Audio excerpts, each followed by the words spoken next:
बिस्मिल्लाहिर्रहमानिर्रहीम। अस्सलामुअलैकुम दोस्तों, नई वीडियो में खुश आमदेद। दोस्तों, चाइना ने तमाम पाकिस्तानी कर्जा उतारने का मंसूबा पेश कर दिया। IMF और अमेरिका से आजादी का वक्त आ पहुंचा। अमेरिका के पाकिस्तान को घेरने, पाकिस्तान के एटमी प्रोग्राम के गिर्द जाल बुनने के तमाम हरबे नाकाम होने जा रहे हैं। दोस्तों, ऐसी तफसीलात सामने आ गई हैं कि जिसे जानकर आप पाक चीन दोस्ती जिंदाबाद का नारा लगाने पर मजबूर हो जाएंगे। वीडियो की तफसील में जाने से पहले आप देख रहे हैं हकीकत की दुनिया डॉक्टर अली के साथ। हमारा चैनल सब्सक्राइब करके घंटी के निशान को दबाना मत भूलिएगा। इस वीडियो को ज्यादा से ज्यादा फेसबुक, व्हाट्सएप और सोशल मीडिया पर शेयर जरूर करें। शेयर और लाइक करने के साथ साथ कमेंट बॉक्स में पाक फौज जिंदाबाद, पाकिस्तान जिंदाबाद और पाकिस्तान के गुमनाम हीरोज को सलाम का नारा कमेंट जरूर खींचेगा। दोस्तों, वीडियो शुरू करने से पहले मैं आपको एक सबक आमूज वाकये की जानिब लेके जाऊंगा। किसी जंगल में एक शेरनी शिकार के लिए गई, लेकिन कुछ ऐसा हुआ कि वो रात गए तक अपनी कछार में वापस ना आ सकी। वहां से एक बकरी का गुजर हुआ। उसने देखा शेरनी का बच्चा भूख से बिलख रहा है और मदद के लिए पुकार रहा है। बकरी को उस पर तरस आया और वो वहां पे गई। उसने उस शेरनी के बच्चे को दूध पिलाया और सारी रात उसके पास बैठी रही। अगले रोज जब शेरनी कछार में आई तो वहां पे बकरी को पाकर उस पर हमला करने की कोशिश की तो उसका बच्चा सामने आ गया और सामने आके कहने लगा कि ये हमारी मोहसिन है क्योंकि इसने मेरी मदद की है और मुझे दूध पिलाया है। ये देखकर शेर को शर्मिंदगी हुई और उसने हमला करने का मंसूबा तर्क कर दिया और बकरी से कहा कि तुम मेरी मोहसिन हो, तुमने मेरे बच्चे को बचाया है, तुम मांगो, तुम्हें क्या चाहिए।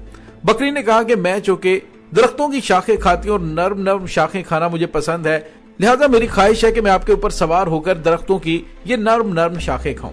बकरी शेर पर सवार हो गई और दरख्तों की नर्म नर्म शाखें खाने लगी। इसी दौरान एक उकाब का वहां से गुजर हुआ और उकाब ने देखा कि एक खूंखार जानवर उसके ऊपर बकरी सवार है और दरख्तों की शाखें खा रही है। दरख्तों की शाखें खाकर उसने शेर का शुक्रिया अदा किया और जाने लगी। उकाब ने उससे पूछा कि ये क्या वजह है कि ये शेर तुम्हें इतना ज्यादा प्रोटोकॉल दे रहा था, तुम्हारी इतनी इज्जत कर रहा था। तो उसने कहा कि ये सिर्फ एहसान का बदला है। उकाब ने ये बात दिल में बिठा ली और उसके बाद उसने उड़ना शुरू कर दिया। एक दिन उसने क्या देखा कि एक चूहा ठिठरते हुए पानी में गिरा हुआ है। उसने उस चूहे को उठाया और उठाकर उसे पहाड़ में धूप वाली जगह पे रखा, लेकिन इसके बावजूद चूहा ठिठर रहा था तो उसने उसको अपने परों के नीचे छुपा लिया। चूहे को जब गर्मी महसूस हुई और वो दोबारा से अपने होशो हवास में आया तो उसने आहिस्ता आहिस्ता उकाब के परों को अंदर से काटना शुरू कर दिया। लेकिन जब उकाब को अंदाजा हुआ कि नीचे कुछ चल रहा है, वो हिला तो उसे पता चला कि उसके तमाम के तमाम पर काटे जा चुके हैं। वो इंतहाई परेशान हुआ। चूहा उसके नीचे से निकलकर भाग गया और वो आहिस्ता आहिस्ता बड़ी मुश्किल से उड़ने की बजाय चलता चलता पहाड़ से नीचे उतरा। बकरी से मिला और कहने लगा कि तुमने मुझे कहा था कि ये एहसान का बदला है कि तुम दरख्तों की नर्म नर्म शाखें शेर के ऊपर खड़ी होकर खा रही थी, लेकिन मैंने एहसान किया है और मुझे उसका बदला ये मिला है। तो बकरी हंस पड़ी और उसने कहा कि तुम्हें किसने कहा था कि कम ज़र्फ के साथ एहसान करो। कम ज़र्फ अपनी कम ज़र्फी का मुजाहिरा करेगा और आला ज़र्फ अपनी आला ज़र्फी का मुजाहिरा करेगा। दोस्तों, इस मामले को आप जरा पाकिस्तान, अमेरिका और चाइना पर इम्प्लीमेंट करके देखते हैं। पाकिस्तान जिसने अमेरिका की मदद करते हुए सोवियत यूनियन को तोड़ा, पाकिस्तान जिसने अफगानिस्तान में फंसी हुई अमेरिकी फौज को निकालने में अहम किरदार अदा किया, पाकिस्तान जिसने अमेरिकी मुफादात के लिए पता नहीं क्या क्या कुछ किया, लेकिन उसका सिला क्या मिला कि अमेरिका ने पाकिस्तान को न सिर्फ धमकियां दी बल्कि पाकिस्तान को तोड़ने के लिए भारत का साथ दिया। पाकिस्तान के मगरबी बॉर्डर से दहशतगर्दी को गुज़िश्ता 20 साल तक पाकिस्तान में इंपोर्ट करता रहा और हर तरह का वो हरबा आजमाया कि जिससे पाकिस्तान के जोहरी प्रोग्राम के गिर्द शिकंजा तंग किया जा सके। और कुछ न बन पड़ा तो अपने जेरे असर काम करने वाले आलमी मालियाती इदारे IMF के जरिए पाकिस्तान को घेरने के लिए ऐसी सख्त तरीन शराइत पर पाकिस्तान को कर्जा दिलवाया कि खुदा की पनाह। अब पाकिस्तान का स्टेट बैंक जो गवर्नमेंट ऑफ पाकिस्तान की यानी रियासत की मलकियत है, वहां से पाकिस्तान जरूरत के तहत पैसा भी नहीं ले सकता। और तो और पाकिस्तानियों पर जुल्म की हद तक टैक्सेस की भरमार करके IMF ने पाकिस्तान को दिवालिया करने का घनौना मंसूबा बनाया। लेकिन दोस्तों, ऐसे वक्त में पाकिस्तान ने एक बड़ा फैसला किया। अमेरिका की जानिब से कुछ दिन पहले जमहूरियत के हवाले से एक अहम तरीन कॉन्फ्रेंस बुलाई गई थी, लेकिन पाकिस्तान ने चीन का साथ देते हुए उस कॉन्फ्रेंस में जाने से इनकार कर दिया। जिसके बाद चीनी सदर शी जिनपिंग ने पाकिस्तान के बारे में और वजीर आजम पाकिस्तान के बारे में एक बड़ा ही जबरदस्त ऐलान किया और उन्होंने कहा कि पाकिस्तान ने हमारा हकीकी भाई होने का हक अदा किया है। और उसके बाद चीन को अंदाजा हुआ कि पाकिस्तान के अंदर लीडरशिप इस काबिल है कि उन पर एतमाद किया जा सके। और उसके बाद अब जो मंसूबा सामने आया है उसने अमेरिका के तमाम मंसूबों पर पानी फेर दिया है। दोस्तों, ये ऐसा गेम चेंजर मंसूबा है जिससे पाकिस्तान अपना मजमूई कर्ज उतारने में कामयाब हो जाएगा और IMF और अमेरिका से पाकिस्तान को आजादी मिल जाएगी। दोस्तों, ये मंसूबे क्या हैं, इनकी तमाम तफसीलात हम आपको आज की वीडियो में बताने वाले हैं, सो वीडियो को आखिर तक जरूर आपने देखना है। दोस्तों, इस वक्त सूरत हाल ये है कि रियासत की मलकियत स्टेट बैंक ऑफ पाकिस्तान को आलमी मालियाती कुव्वतें हैंडल कर रही हैं। IMF ने पाकिस्तान को मुआशी इक्तदार आला से महरूम करने का फैसला कर लिया है। इसका मतलब ये है कि हुकूमत पाकिस्तान अब अपने ही स्टेट बैंक से पैसे नहीं निकाल सकती। ये एक इंतहाई सख्त फैसला है, आलमी मालियाती निजाम के घनौने मंसूबे की बदतरीन अलामत है। नाज़रीन, पाकिस्तान IMF के पास एक बड़ी ही हम्बल रिक्वेस्ट लेकर गया, एक बड़ी ही हम्बल दरख्वास्त की कि पाकिस्तान को स्टेट बैंक ऑफ पाकिस्तान से अपनी GDP के सिर्फ 2% के मुताबिक कर्जा लेने की इजाजत दी जाए ताकि अपना मौजूदा मालियाती साल आसानी से गुजारा जा सके। लेकिन दोस्तों, IMF ने सफाकाना तौर पर ये पाकिस्तान की दरखास्त मुस्तरद कर दी क्योंकि आलमी मालियाती कुव्वतों के नजदीक पाकिस्तान ने पहले ही बहुत ज्यादा कर्जा ले रखा है, जिसे बहरहाल इसे मुसलसल अदा करना है। इसी वजह से उन्होंने कहा कि जब तक पाकिस्तान के खजाने में इतनी पैसे नहीं आ जाते कि वो बैरूनी तौर पर लिए हुए कर्जों की किस्तें अदा कर सके, उस वक्त तक पाकिस्तान स्टेट ऑफ बैंक से एक पैसा भी नहीं निकाल सकता। दोस्तों, यहाँ पे आपको ये बताते चलें कि स्टेट बैंक ऑफ पाकिस्तान के जराये के मुताबिक इस वक्त पाकिस्तान का मजमूई कर्जा तकरीबन 116 अरब डॉलर है। इसमें से सिर्फ 7 अरब डॉलर IMF के हैं, जबकि बाकी कर्जा अयाशियां और अल्ले तल्लों में हुक्मरानों ने हर उस मुल्क या मालियाती इदारे से ले रखा है जहां से मुमकिन हो सकता था। पाकिस्तान पेरिस क्लब का 11 अरब डॉलर का मकरूज है। यूरोप और दीगर ममालिक में पाकिस्तान ने 12 अरब डॉलर के यूरो बॉन्ड और स्कोप बेच रखे हैं। चीन के हम 17 अरब डॉलर के मकरूज हैं, लेकिन इन हालात में चीन ने एक बार फिर बड़ा ही अहम फैसला किया है। दोस्तों, पाकिस्तानी हुकाम के मुताबिक चीन ने ऐलान किया है कि उन्होंने पाकिस्तान के लिए 120 अरब डॉलर को रिजर्व कर रखा है, जो कि बुरे वक्त में पाकिस्तान के काम में लाए जाएंगे। ये पैसे पाकिस्तान में सरमायाकारी के तौर पर लगाए जा सकते हैं, जिसका अहम तरीन मरकज CPEC है। नाज़रीन, कर्जों की बात की जाए तो पाकिस्तान के पास इस वक्त सिर्फ 3 रास्ते बाकी बचे हैं। अवाम का खून निचोड़ो, कर्ज अदा करो और दिवालिया हो जाओ। ऐसा बहुत सारे ममालिक कर चुके हैं, या फिर उस आलमी सूदी निजाम से बगावत का ऐलान कर दिया जाए।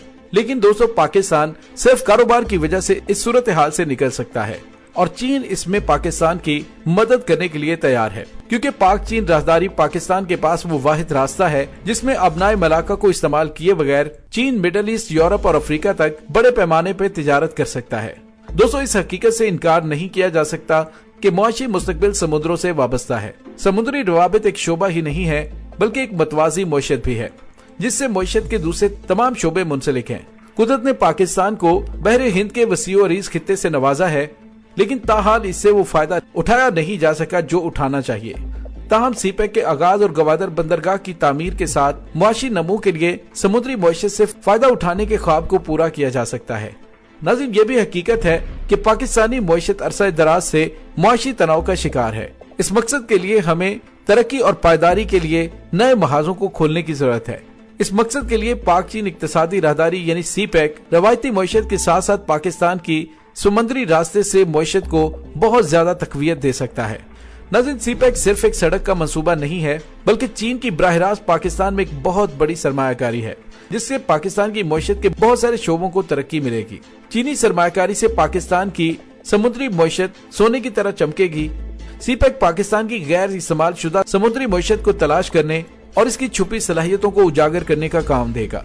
इसके अलावा इलाकाई राब्ते के अलावा पाकिस्तान, चीन और पाकिस्तान के दरमियान बेहतर समुद्री शराकतदारी और खित्ते के लिए बिलुमूम मुस्तकिल तरक्की को मुमकिन बना सकता है। नाज़रीन, अब पाकिस्तान के कर्जे की बात करें तो जुलाई 2019 में तो पाकिस्तान और IMF के दरमियान एक मुआहदा हुआ था, जिसके तहत पाकिस्तान को 3 सालों में 6 अरब डॉलर की रकम किस्तों में मिलनी थी। लेकिन गुज़िश्ता 1.5 साल के दौरान कोरोना और दीगर वजूहात की बिना पर IMF प्रोग्राम पर मुकम्मल अमल दरामद न होने की वजह से पाकिस्तान को सिर्फ 2 अरब डॉलर की रकम मिल सकी है।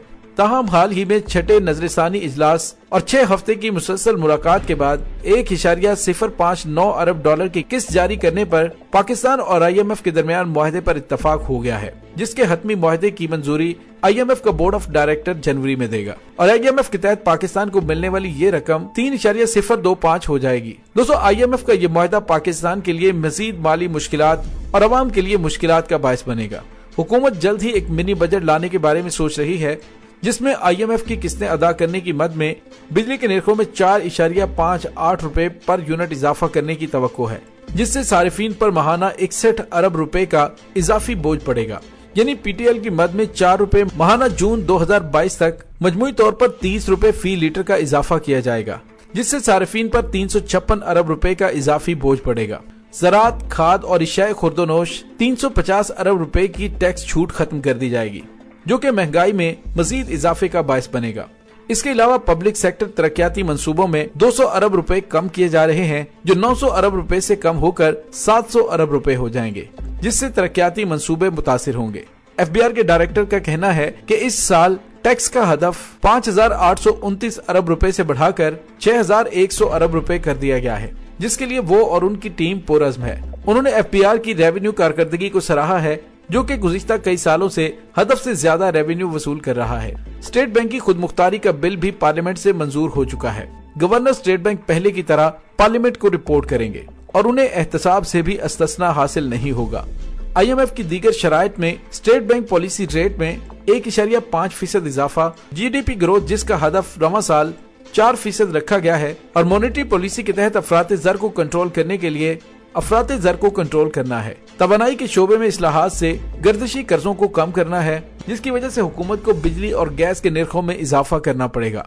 IMF ने खिसारे के तहत चलने वाले हुकूमती इदारों, स्टील मिल्स, वापरा और PIA की निजगारी, गुड गवर्नेंस, करप्शन के सदेबाब, एक्सपोर्ट बढ़ाने और कोरोना वैक्सीन पर खर्च होने वाले अखराजात की तफसीलात और ऑडिट का भी मुतालिबा किया है। गुज़िश्ता 5 माह में पाकिस्तान की मजमूई एक्सपोर्ट 12.34 अरब डॉलर, जबकि इम्पोर्ट्स 32.4 अरब डॉलर रही, और इस तरह 111.47% इजाफे से 20.60 अरब रुपए का रिकॉर्ड तिजारती खसारा हुआ, जिसकी वजह से करंट अकाउंट खसारे में इजाफा, ज़र मुबादला और रुपए की कदर में कमी से रुपया 178 रुपए की कम तरीन सतह पर आ गया है, जिससे कर्जों में 2,300 अरब रुपए का इजाफा हो चुका है। स्टॉक मार्केट 2,135 पॉइंट्स की तारीखी कमी से क्रैश हो गई और सरमायाकारों के 332 अरब रुपए डूब गए। 4 अरब डॉलर माहाना से 48 अरब सालाना तिजारती खसारा मौजूदा ज़र मुबादला के ज़खायर बर्दाश्त नहीं कर सकते, लिहाजा हमें बड़ी गाड़ियों और पुरतेश अशिया की इम्पोर्ट में फौरी तौर पर बंद करना होगी। इन हालात में बैरून मुल्क पाकिस्तानियों की जानिब से भेजी जाने वाली 30 अरब डॉलर की ज़र मुबादला के ज़खायर मुश्त को काफी सहारा दे रहे हैं। हुकूमती ज़र मुबादला के ज़खायर 777 अरब डॉलर की कमी से 22.7 अरब डॉलर रह गए हैं, जिसने स्टेट बैंक के 16.3 अरब डॉलर और निजी बैंकों के 6.4 अरब डॉलर शामिल हैं। ऐसी सूरत हाल में चीन का पाकिस्तान के साथ खड़ा होना एक बहुत बड़ी बात है। वैसे भी पाकिस्तान ने अमरीकी जमहूरी कॉन्फ्रेंस में शिरकत से इनकार करके चीन से मुफाहमत का अमली तौर पर इजहार किया है। नाज़रीन, इसके बारे में आप जो भी राय रखते हैं कमेंट सेक्शन में अपने ख्यालात का इजहार जरूर कीजिएगा। इसके साथ ही डॉक्टर अली को इजाजत दीजिए। इंशाल्लाह बहुत जल्द मिलते हैं एक नई वीडियो में। तब तक के लिए अपना बहुत सारा ख्याल रखिएगा। पाक फौज जिंदाबाद, पाकिस्तान पाइंदाबाद, पाकिस्तान के गुमनाम हीरोज को सलाम, अल्लाह वारिस।